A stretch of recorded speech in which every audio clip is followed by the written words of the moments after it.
love that. This is what we have a crazy stat. Oh, go ahead. Oh, sorry. 7% of our viewers watch a video on our channel every day, but we only post once a week. So 6 days a week, they're going to watch videos they've already seen. And I think that kind of speaks to the degree of connection they feel with us. And I think a big part of that connection is the fact that we're willing to do videos just for them and not try to go viral every video. Yeah, I mean, it's literally akin to like when they used to talk about actors and actresses, and they'd say, "Well, sometimes you're doing something for a mass appeal in the audience, sometimes you're doing one for you." But I think that's the thing; you're constantly toggling that and checking. The question I want to ask is, it's a variation of something I usually ask later, toward the end, but it's you kind of walked into it, which is, I think anybody who comes on this podcast can probably relate to this and have a ready example. And I think you had multiples, but it's what is one of those moments where you're like, this can't possibly work. Everything behind the scenes is not working. Oh no. And it worked out just fine. Hopefully the video we shot yesterday will be that, because it was a train wreck. Yeah. But I haven't seen it yet. There often I think my biggest passion is storytelling. Yeah. And we have to do within a week, we have to come up with the concept, pre-produce the concept. Sometimes there's a lot of production involved. Get it ready and film in one day on Sunday. The reason we film on one day only is because I want Salish, my daughter, to have regular life the other 6 days. So we're not sprinkling and shooting all the time. Just like, you go do you, be a teen, and then let's meet on Sunday and do this video. Yes. And she's like, bet. So that's how we do it. Meaning we only have one day to film a 30-minute video that I look at our content as this is not a competition with any YouTubers. If I'm in competition with anybody, it's Netflix and Disney. Yes. Because I want people on the couch watching a TV show. It's 30-minute show, 35-minute show, no commercials. I want them to be engaged. I take storytelling very seriously. So when we miss, and we missed yesterday with production, it hurts me in here, but the viewer in the end is satiated anyway, because we still told a good story. We just didn't tell a great story. But I'll tell you the one story about when I learned something big, and I learned it from Salish. She was 10. We were just starting to work together. And she said, why don't we do a morning routine video? And it wasn't like she was suggesting videos every week. As a matter of fact, she had never suggested one. Yeah. And I said, well, the fact that you're suggesting this and you want to do it, let's do it. But I just want you to know it's going to bomb. And that's totally fine. But that's very 2017. That's not anymore. Okay. But we'll do it anyway for fun. It ended up getting 30 million views. And at that time, 30 million views was a significant outlier for us. Now that would we do more than that. But at the time, it was shockingly wow. So then what we learned was, okay, the audience has an appetite for more intimate content. It opened up the floodgates of content that continues to this day. The style of content that we do is all based around the fact that the audience actually wants to know these small things about her life. And so we want to include them as much as possible. And that was all because she made a suggestion. We decided to go with it anyway, even though we didn't think it would be viral. Ironically, it became viral. And more so, it opened up an opportunity to make a lot of more videos like that. Night routines, day in the life, vlogs, all that stuff, because that first one worked. And I like that the insight that you got from that was literal, right? It's not that like, oh, we have to do a bunch of morning routine videos. It's that people would like a little bit more access or to know a little bit more about us. And that is repeatable. Yeah. Yes. I think a tendency YouTubers will often have is, that video was successful, so let me just do the exact same thing 100 times till it dies, and then hopefully move on to something else. When I got into YouTube, I heard about this 5-year trajectory. It's going to take you about 3 years to get there. You're going to be on top for 2 years if you're lucky, and then you crash and you're burned and you're done. Yeah. I heard that in 2017 when I started. We've been at it for longer than that, and we're still climbing, I think. So I think the reason is because people find one thing, they continue doing it, and at a certain point, people are like, dude, I'm tired of this. Like, we've seen enough of this, and they don't know how to pivot or expand their base. I'll tell you a great quote that I got actually from my 10-year-old son when I was just starting YouTube. Before Salish was in it, I was just going to do photography. He said, this is so smart. If you're successful on YouTube, it's because you found a lane that people like. Yes. If you leave the lane, people will stop watching because that's not why they're there. But if you stay in the lane too long, people will get bored and they'll stop watching. So the only option is to expand your lane slowly while staying in it.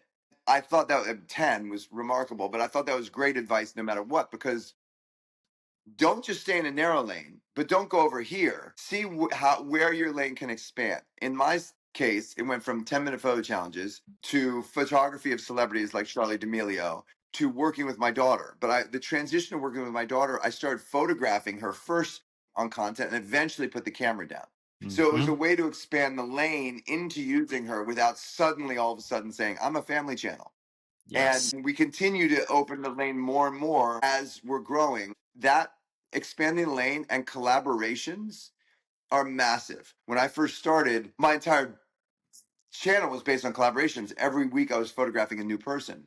And I discovered the more popular the person, the more popular the video. They weren't really there for me. They were there to see what Charlie would do in Grand Central Station. Yep. Now, even though we don't have a lot of people right now that we would put in a thumbnail, if that makes sense. We've found that for almost everybody, it's better to just have Salish with a closer up photo than almost any other creator. And yet we still collab almost every week anyway, because it creates new energy in the videos, and it expands the audience base, and it introduces our audience to people they might not know and benefits them.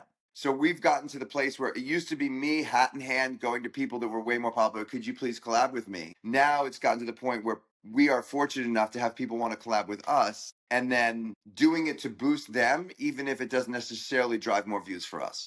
This is why I was so, like 3 years ago when I started this pod, this is why I was so bullish on having these kinds of conversations, because the sophistication and the level of sophistication that is now in the creator economy is getting to the point where it's like, if you're outside the industry, you probably aren't, fully aware of it, or you don't think that that's what's taking place. But it's not just a bunch of people going like, oh, I don't know, I woke up, I threw something at it. Like there is a production sophistication level, there's a thought, there's an analytics sophistication level here that, that lends to this industry continuing to grow and grow and grow. And I mean, it can never grow fast enough. Yes. if you live in it, clearly, but you can see these things where it's like, if you go back full circle to that conversation that I was talking about, where I overheard that person from Funny or Die, and they're going, well, we don't know if this is repeatable, we don't know if this. It's like, well, yeah, obviously if you're brands and other people looking to advertise, like, want something that's somewhat certain, right? It's why we used to have shows that came on at 8:30 p.m. on ABC, because they felt like, they were like, I think we can generally know what we can sell an advertiser on this and that and everything else. And we're at this sophistication level. And a thing that I think is really great in how you're describing this is you're not competing with a small pool of other high-end YouTubers. You are competing with television, with streaming, and with all parts of the audience spectrum, which means that allows everybody in this creator economy to grow. But it also means that, like, you're not coming from a scarcity mentality. You're coming from a mentality of like, well, this can just continue to open up and open up, because viewership and content and engagement is kind of universal, and those lines are just super blurred as far as what we denote as quote unquote TV or media. That was really long-winded, Jordan. There is no distinction. I just was at a discussion. I did a keynote for Hollywood executives, and they asked me about, like, what are the advantages and disadvantages of what I do versus classic television and Hollywood. Yeah. And I just said, why are any of you still doing TV? Why aren't you all doing YouTube? And all of them applauded. They all applauded, because they were all there because the jobs are drying up, because it's a bloated industry, because it takes them a year to make a decision. Yes. It takes them 2 years to make a new chip. And we can turn it around a show that is equally enjoyable, if not more so, for the audience in 5 days. And Mr. Beast showed it with Beast Games that he could do the whole thing in a few months that would have taken a network a few years. Yeah. And YouTube is television for a younger demo. When I sit down and I want to watch something, I turn on Netflix. When my son sits down, he turns on YouTube. So the younger generation looks to YouTube first as their form of network entertainment. 100%. And so our responsibility is to create content that equals what they could see on Netflix. However, I think there's going to be a pendulum switch back on YouTube towards vlogging again. And the reason I think that is because even though the algorithm is feeding challenge-based, retention-driven content, viewers are starved for humanity. Yes. And they're starved to see real people doing real things. And a lot of the, quote, beastification of YouTube has basically taken out the personality in favor of retention. Mhm. We try to balance it. We understand retention. We have very specific metrics, which is 30-minute video. We want to get at least 50% retention. Doesn't always happen. If you get out to a wide audience right away, you're going to have lower retention right off the bat. But that's our goal, get to 50, 55%. But to do that, you got to hook them. Mhm. But then you also want to sprinkle in humanity. So we indulge a little bit more in bantering between us or in dynamics between friend groups than most YouTubers do, because we want the audience to be connected on a deeper level. But we're still aware of retention. So I think this pendulum swing is going to be back towards forget retention. I just want to see real people. That's why podcasts are popular now. That's why there's a movement towards a lot more vlogging, and I just think that's going to continue. So if you're a viewer watching this, don't worry about the fact that maybe you don't have 5 videographers to film and 10 audio tracks and 4 editors. Really, I started with 1 camera person and 2 audio tracks, and you don't even need that. You just need to tell stories, and you need to connect with your audience on an intimate level. Well, absolutely. I think so. Jenny Hoyos and I were talking about this recently on the pod. One of the things we were talking about, and she does a great job of optimization, but was talking about like there's a thin line between optimization and then chasing a red ocean, meaning that at some point, if you all wind up doing the same thing, it's like those car commercials where one person decided, it'd be cool if this is a car commercial where the car is there's a voiceover, there's nice scenery, it's going down a winding road. And then if 8 of them are all doing that, then what's the point? I think you're very wise on the pendulum swing, because we just kind of vacillate between highly produced and messy. And, I can absolutely see the swing back to just, hey, this doesn't have to be perfect. And, it's kind of, I think, just a gut feel when you're consuming content that you're getting to, that I'm getting to, which is that, yes, whether it's stuff like what Casey used to do or other things, just things that will feel and look unique. I totally agree on that. And then I do like that you're acknowledging it's like, yeah, but we still have to have a good thumbnail and it still has to have a good title. We know. Yeah, I mean, I think people that just decide to put their head down and ignore the algorithm. Yes. And I know Casey was one of those guys, but that was pre-algorithm days, though. Really, that was more personality-driven vlog content. And I think if YouTube is handing you a clue on how to make videos that resonate with a large audience, and you ignore that clue, okay, but just acknowledge that there is a way to do it where you can use that tool, but not be handcuffed by that tool. And it's 100%. really important. So, for example, I was talking to the Stokes twins last week, 2 weeks ago, and we were talking about how back in their day when they were doing vlogs, okay, we were about to do an event in New Jersey, Salish. We have never done an event. We had no idea how many people were going to show up.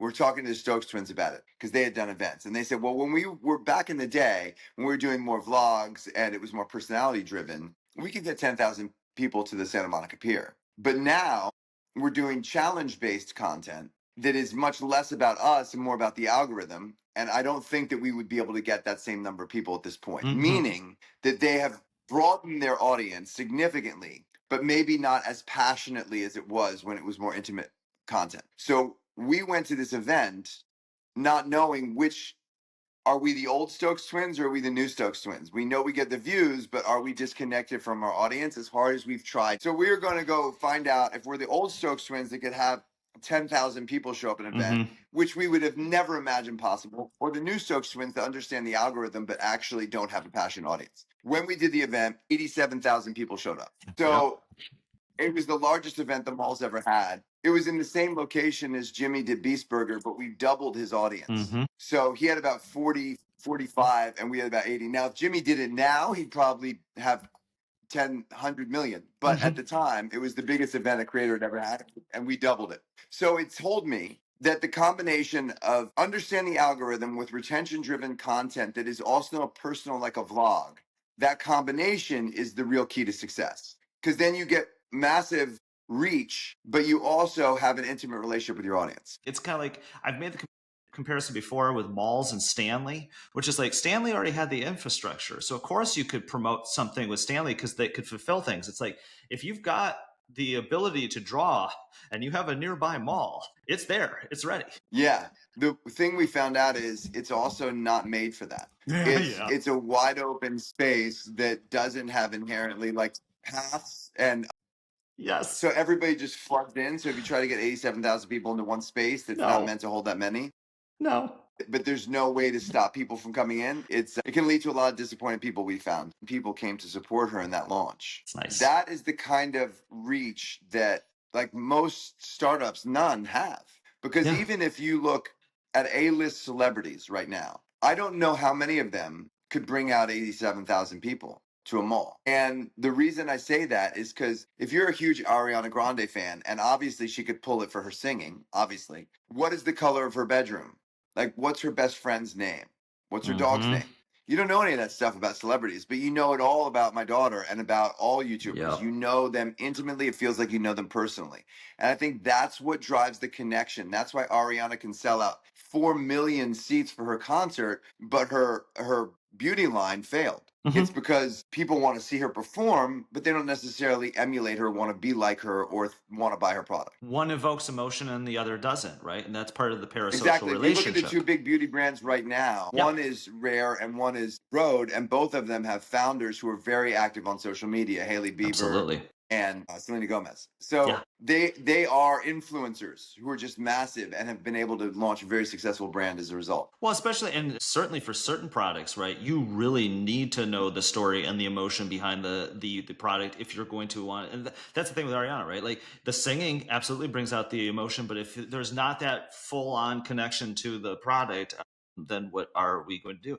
I feel like I don't want to put words in your mouth, but kind of one of the things you were talking about is that every time you're doing something with the audience, I feel like you feel like it needs to be additive rather than extracting some of the brand equity you've built. Yes. And definitely extremely aware of many creators who have gone down the road of trying to monetize their audience too frequently. And then that they just became a commercial. Every video is a commercial. And then that has a real negative impact on the relationship with them, not to mention the views. The harder thing when you're at this level is not the opportunities. Obviously, the opportunities are there. I think it's choosing which ones to take and which ones to dismiss. Oh my God. Even you can imagine, like we've been getting a lot of opportunities the last couple of years anyway. But after that mall event, it's just the amount of people are suddenly interested, you know, because they see, oh, I get it. YouTubers are a real thing, right? Okay, let's. And so, yes, many offers are coming in. And then the question is exactly, we're saying no to almost everything because it can. Our foundation is the content. I want to make good content every week that's not asking anything of anybody. The revenue is great if you're getting a lot of views on long form videos. So we're not desperate to do anything. Let's just do a couple of things that we think will benefit our audience. And that's so important that people forget. Benefit your audience. What could they actually use? What's good for them? What would they love? And then try to make the best version of that thing and then step back and be successful at that thing rather than piling on 4 or 5 more things. Right now, we could be juggling 20 things, all of which are offers that 2 years ago we would have never imagined having. And there's like 20 of them right now. And we've said no to all of them at this point. I figured it would strike a chord. The amount of times that you're doing something at the top 5, top 2 of your entire industry, and the amount of times you probably still hear somebody go, YouTube's a thing now? Yes. Sure. Yes. So, and again, there's people who have been saying that to me throughout my YouTube journey. Like, why did you give up doing photography just for YouTube, right? All of those people are now texting me after Saturday because I wasn't even in their algorithm, but this went into everyone's algorithm. So now they're seeing it and they're like, oh, what you've been saying is true. It's the relationship between consumer and there's so many TikToks that can't understand how this happened. Like it's very fascinating if you look at it.